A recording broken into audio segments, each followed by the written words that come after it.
नओं तेरो में जलबाणी कटोहर खूनी तकरार जे निबेरे लाइ जरगो थियो, जंहिंमें तकरारी धुरियुनि ते मजमूई तौर 3 करोड़ 15 लख रुपया दंड मुक़रर कयो वियो। नओं तेरो रेस्ट हाउस में मीर मंज़ूर पहुं जी सरपंच हेठि जरगो थियो। जरगे में सरदार आगा अली नवाज़ खान जलबाणी, एजाज लगारी, तारिक अनवर सियाल, जुनेद शाह, मीर लियाकत खान, रिंद अकबर खान बुलेदी, अब्दुल नबी खान तहीम, करीम डिनो बड्डाणी, सलीम खान अबड़ो ऐं वॾे अंग में मुख़्तलिफ़ बिरादरियुनि जे मौज़ज़नि शिरकत कई। जरगे में तकरारी धुरियुनि जूं ॻाल्हियूं ॿुधण बाद जलबाणी धुर मथां 1 करोड़ 95 लख रुपया ऐं कटोहर धुर मथां 90 लख रुपया दंड रखियो वियो। ॿिन्ही धुरियुनि जा 16 ॼणा क़तूल थी विया हुआ ऐं हिकु वाटड़ू पिणु मारिजी वियो।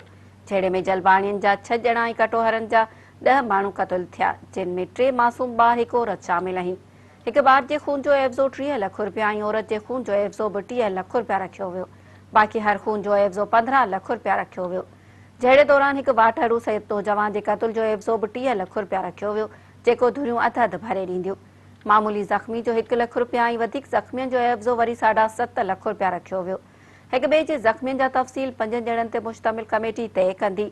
कमेटी सरदार अकबर खान बुलेदी, सरदार अली नवाज़ खान जलबाणी, तारिक खान सियाल, एजाज अहमद लगारी, पीर जुनेद अली शाह राशदी ते मुश्तमिल हूंदी। अञा 5 रुकनी कमेटी फ़ैसिले ते अमल बि कराईंदी। का बि धुर अगराई कंदी त उन मथां 25 लख रुपया दंड विधो वेंदो। फ़ैसिले जी फ़तवा करीम दाद जतोई पढ़ी ॿुधाई।